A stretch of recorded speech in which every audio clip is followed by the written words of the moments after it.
The celebrated Wunderburg on the Great Moor near Salzburg is the chief haunt of the wilde Frauen of what was once Germany.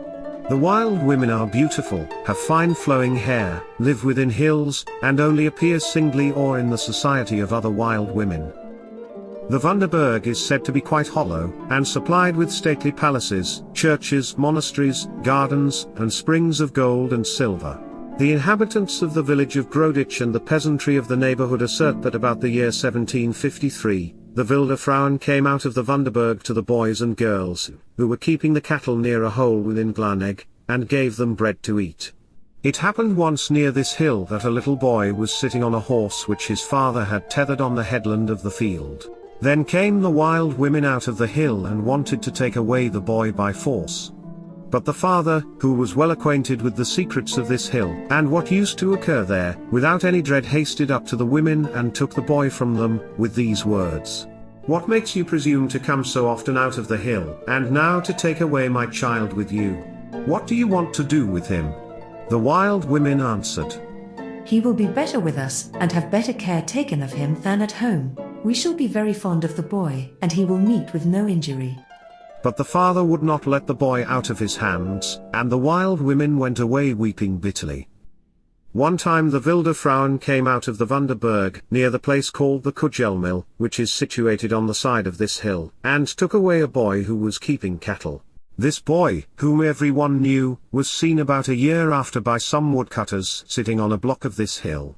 Next day they took his parents with them, intending to search the hill for him, but they all went about it to no purpose, for the boy never appeared any more. It happened that a wilde Fraulein out of the Wunderberg had gone toward the village of Anif, which is better than a mile from the hill. She used to make holes and beds for herself in the ground.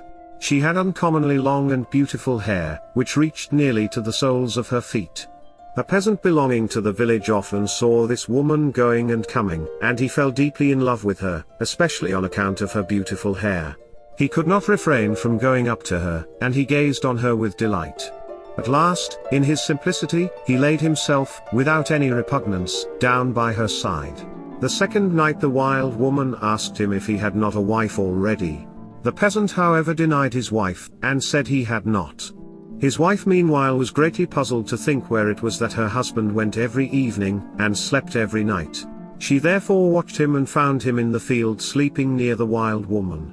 "Oh, God preserve thy beautiful hair," said she to the wild woman. "What are you doing there?" With these words the peasant's wife retired and left them.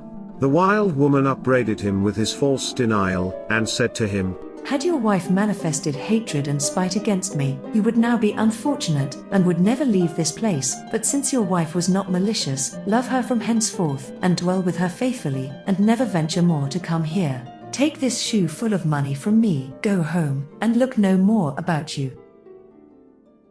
In the time of Count Otto of Oldenburg, who succeeded his father Ulrich in the year 967, a wonderful transaction occurred. For as he, being a good sportsman, set out early one day with his nobles and attendants, and had hunted in the wood of Bernafewer. And the count wounded a young buck and followed him alone from the wood of Bernafewer to the Osenberg. He said to himself, for it was an excessively hot day, "O God, if one had now but a cool drink."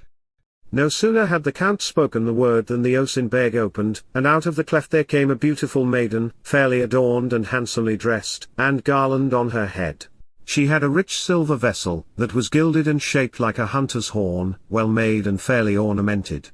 It was adorned with various kinds of arms that are now but little known, and with strange unknown inscriptions and ingenious figures, and it was soldered together and adorned in the same manner as the old antiques, and it was beautifully and ingeniously wrought. This horn the maiden held in her hand, and it was full, and she gave it to the count, praying that the count would drink out of it to refresh himself. When the count had received and taken this gilded silver horn from the maiden, and had opened it and looked into it, the drink did not please him, and he therefore refused to drink for the maiden. Whereupon the maiden said, "My dear lord, drink of it upon my faith, for it will do you no harm, but will be of advantage. If you would drink out of it, it would go well with you, and the whole house of Oldenburg. But if you would place no faith in me, and will not drink of it, then in the succeeding family of Oldenburg, there will remain no unity." But when the Count gave no heed to what she said, he held the silver-gilded horn in his hand and swung it behind him, and poured it out. Some of its contents sprinkled the white horse, and where it fell and wetted him the hair all came off. When the maiden saw this, she desired to have her horn back again, but the Count made speed down the hill with the horn, which he held in his hand, and when he looked round he observed that the maiden was gone into the hill again. He laid spurs to his horse, and at full speed joined his attendants, and informed them of what had befallen him. He showed them the silver-gilded horn, and took it with him to his castle. The same horn, as it was obtained in so wonderful a manner, was preserved as a costly jewel by him, and all the succeeding princes of the house of Oldenburg.